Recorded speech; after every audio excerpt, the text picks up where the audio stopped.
Listen, and welcome to A Link to the Filmcast. I'm your host, David Reese, in the show where we adventure across the realms of Hyrule and the silver screen. And today we're going to be looking at the movie Alita Battle Angel. We're taking a little break. We were doing a series on the director for the upcoming Zelda movie. We covered the 3 Maze Runner movies. We're doing a short little intermission, and then next week we'll be doing Kingdom of the Planet of the Apes, and I have thoughts on that title that I'll save for then.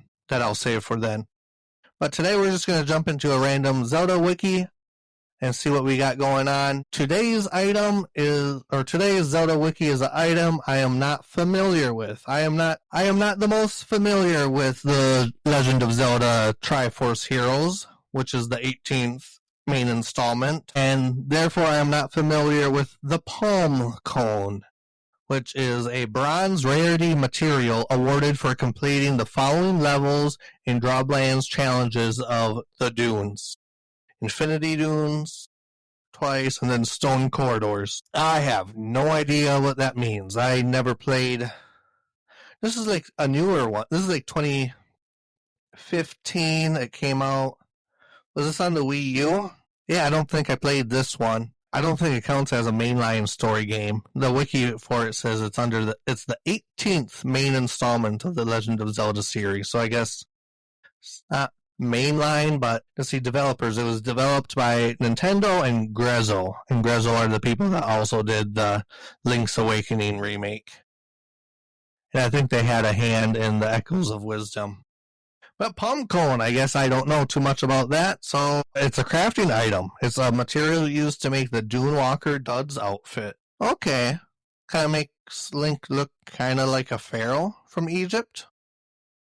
Okay, so it's like a desert item, I guess. Interesting. I don't know. Well, I should see what people's opinions are on Triforce Heroes. Is it worth playing? Is it worth acquiring a legal means to play it? I don't know what's going to be. As someone in the Zelda fandom, I don't know if it's popular enough to warrant a remake or a port. I don't know. If you have thoughts, write in. We'll talk about it. Hope everyone had a good Mario Day. March 10th is how we dub Mario Day, Mar 10. No special announcements yet. We're still in the wake of the new Switch 2. They announced some special deals for some Mario titles on the eShop. So if you want to get some Mario titles at a discount rate, go to the... I don't know if the sales are still going on the eShop, but I know earlier this week they had it. Also, as an animation nerd, I kind of want to talk about the Oscars a little. This year, so I don't care about the Oscars for every award, because I generally don't know enough about every category enough to have opinions on whether it was a good choice or not. So I don't know every category.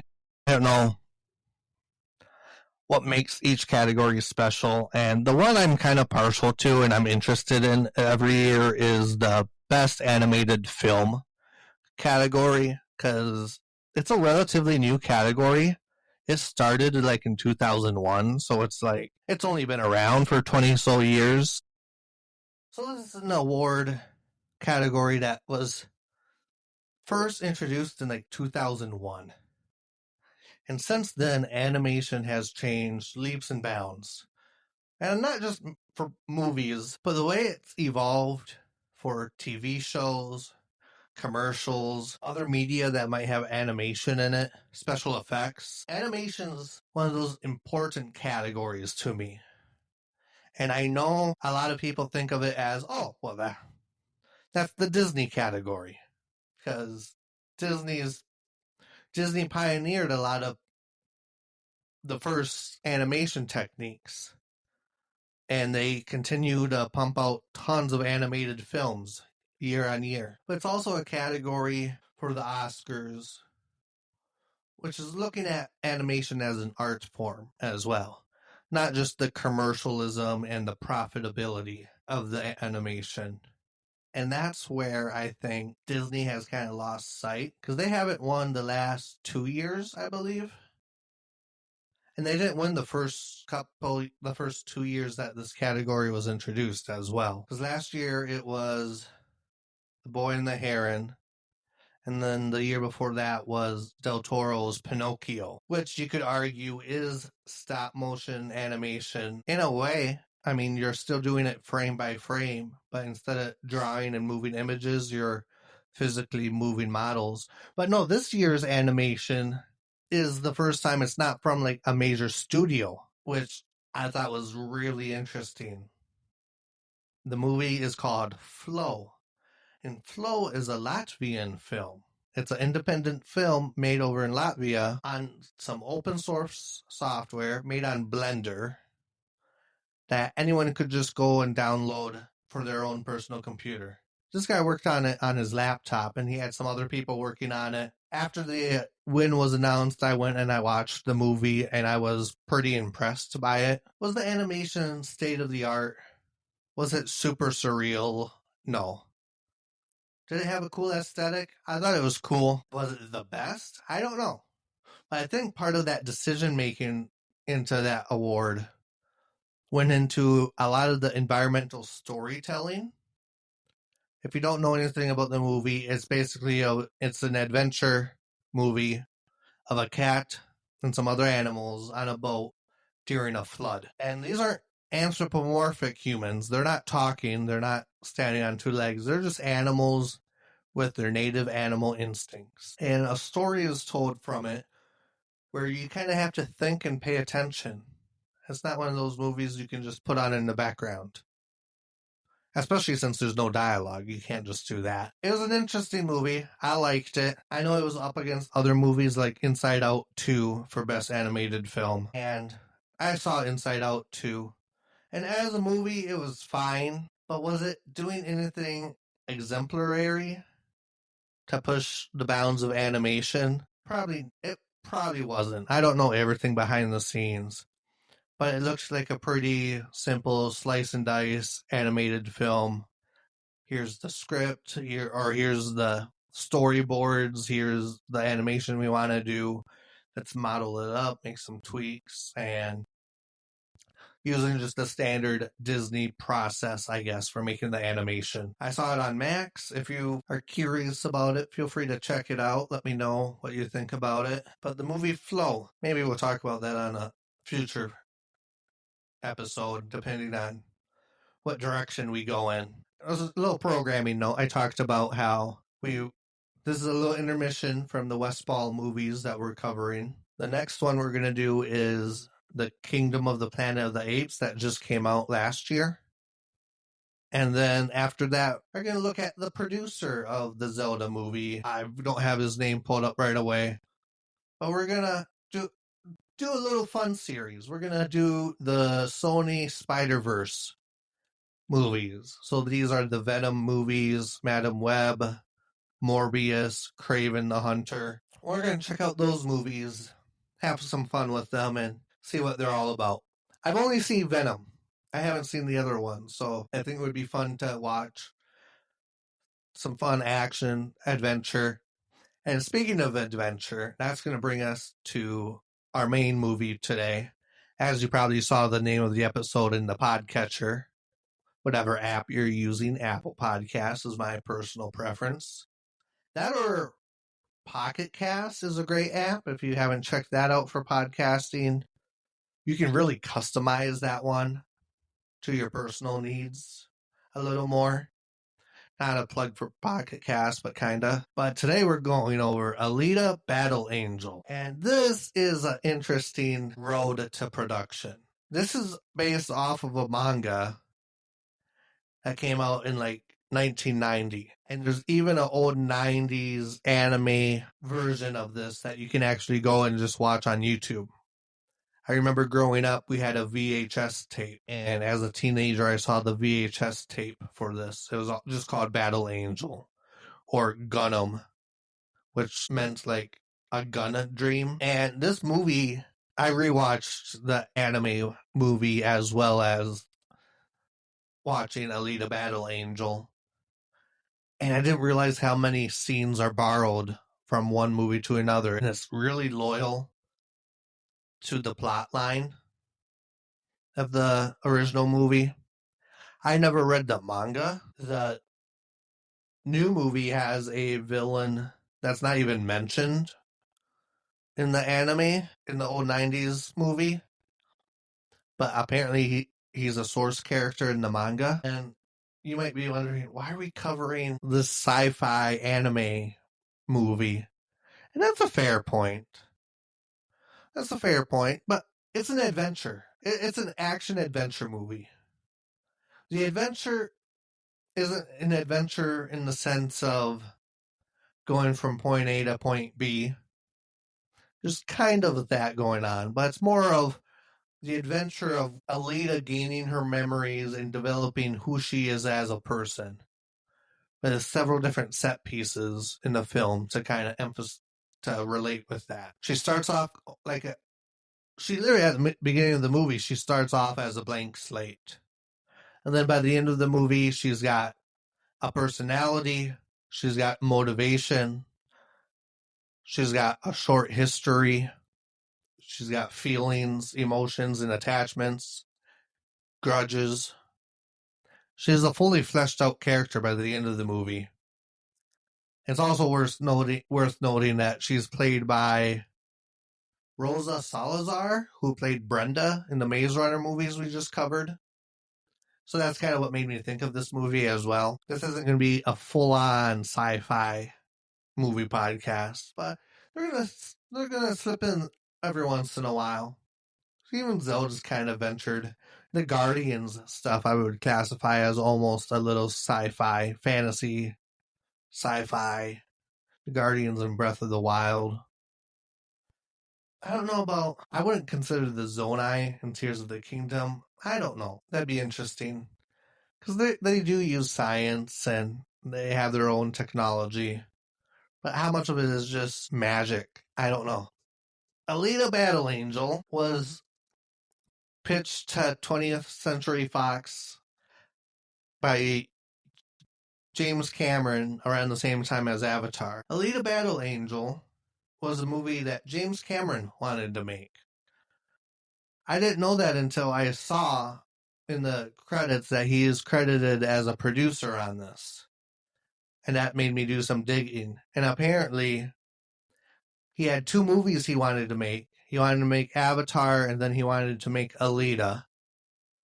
And then after the success of Avatar, he went on to make Avatar 2 and fully flesh out that series, and then passed this film to his friend Robert Rodriguez. One thing I didn't know about this and his involvement is that for Alita, she's like the most expensive, most intricately CGI'd character to date in a blockbuster movie. They used the same technology they did with Avatar, and they animated her for the entire movie. They had the actress Rosa Salazar in a motion capture studio doing all the performances with a bunch of dots and markers, the special Velcro suit. And then they animated her for the entire movie, from every facial expression to every subtle little body movement. I didn't know they had done that. She looks so immersed and real in the movie, except for the face. The big eyes are kind of a giveaway. Me not thinking too much about it, I thought that was just like a post-production CGI thing where they made the eyes a little bigger. This was made in the 2010s. And one of the cool things about it is that with the behind the scenes stuff, not really with the fall of digital media on DVDs, the behind the scenes stuff isn't as prevalent. But if you go onto YouTube and you look at the behind the scenes stuff for the making of Alita, it's just mind blowing. There's so many videos from 20th Century Fox on how they did certain tricks and how they produced this movie. I thought it was so cool. If you have a chance, check it out. But let's talk about the story. So Alita is our protagonist, the titular character, and apparently that's the American name. Over in Japan, and in the source material, her name is Gally. And if you actually watch that old 1993 movie, that's how she's referred to in that movie as well. She's just Gally. But Alita found in the dump by a doctor who literally goes through the dump for cybernetics equipment, and he finds this skeleton. And it's not a full body, it's really just like the torso and the head, which everyone finds at their local dump yard. And he takes her home and builds her. Has a body. I don't remember in the old movie, I don't know how much I want to compare to the old movie. They added some story stuff to this movie that may or may not have been in the source material. But the 90s movie didn't mention Nova, didn't mention if Sharon and Ito had a daughter. They didn't mention the suits, didn't have Motorball. So there's some things that weren't in the original movie. And that's what kind of pads it out. The original movie was like 55 minutes, and this is a full-length film. But they cover about the same ground in terms of like the start point and end point. But this movie has way more emphasis on the story stuff. It's way more elaborate, drawn out, realized, and it's not just a scene for scene recreation. They actually go outside of Irontown. They actually have a little more romance between Alita and Hugo. So I like this movie more. It's more fully realized. The backstory stuff, I can't speak to how accurate it is with the source material, but I like it. The microreactor heart was a nice touch. The Moon Warrior backstory, world building, some more exploring the city and seeing the Sentinels and just day-to-day life was more fun in this movie. Some things got changed a little. I just want to talk about my favorite scene. This is my favorite part of the whole movie. It's Hugo and Alita, and this is when they go to the Hunter Warriors bar. This is my favorite part of the whole movie, except for the part where they kill a dog. I did not like that part. I thought it was unnecessary, but it was framed in such a way that you really wanted to hate the bad guy. You wanted to hate Grishka. And you do. You hate Grishka. Zapan is a little different. He's just an arrogant guy.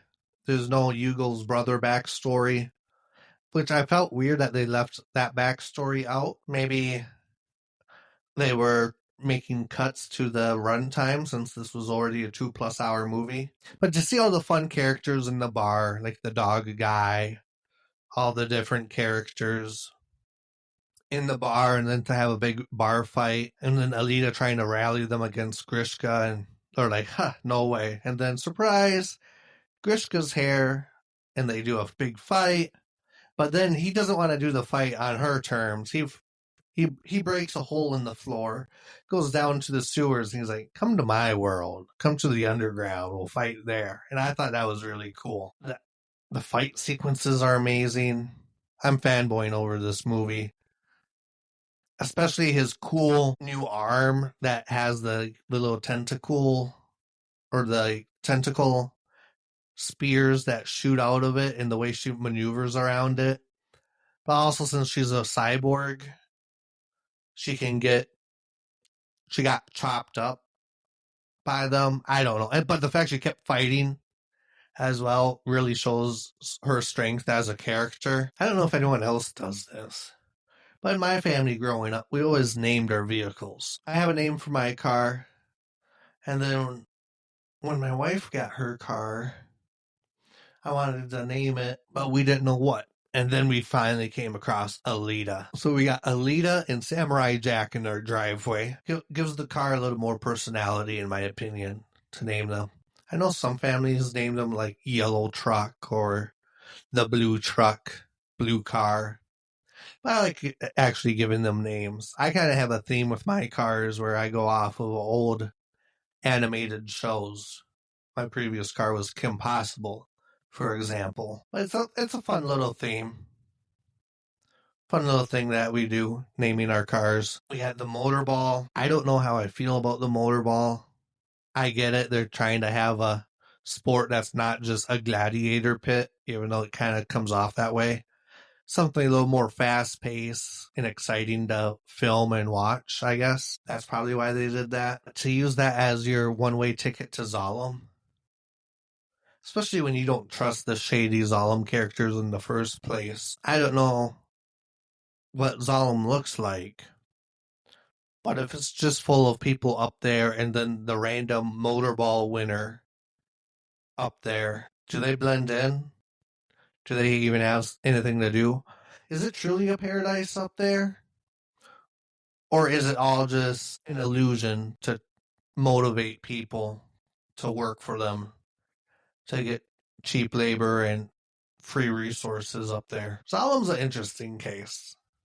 It's the floating city. Another movie I'll probably put on the docket is Elysium, the Matt Damon movie.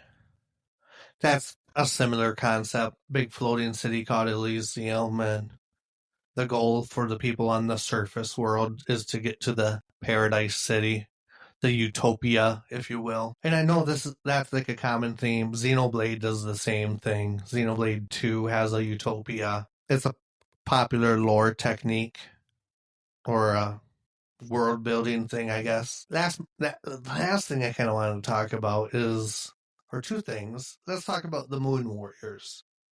I did not see this coming my first time seeing this. I saw this when it came out, but rewatching this, I was still didn't remember the lore that there was Moon Warriors and different groups of the the United Republic of Mars, and then the people on Earth had a war. Didn't remember any of that stuff. The fact Alita's the last warrior with technology that she dug out of the lake, that's pretty cool. I hope they elaborate more on that war. They mentioned it was like 300 years ago. And that's pretty much the furthest they mention it. There's several characters like, oh, that's like 300 years ago.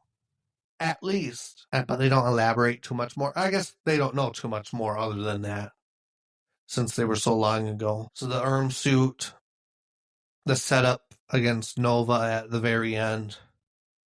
And then the last scene I wanted to talk about was two things. There's so many things going on. We got the loss of Hugo. Basically, he's got the bounty on his head and basically falls trying to climb to Zalem. They drop the big spikes down the pipes so rodents and stuff don't get up there.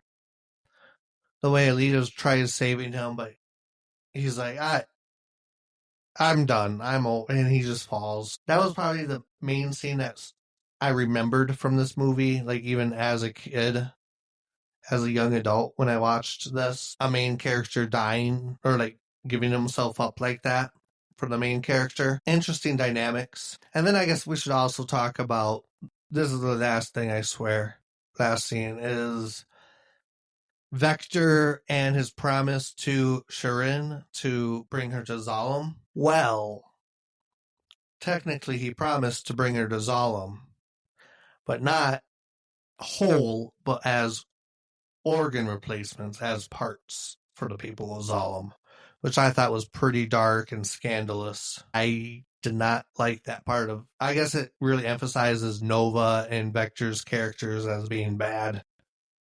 Makes you hate them more, and I'm curious to see what the Zalem arc looks like. I want to see what happens. I want to see what's in a sequel.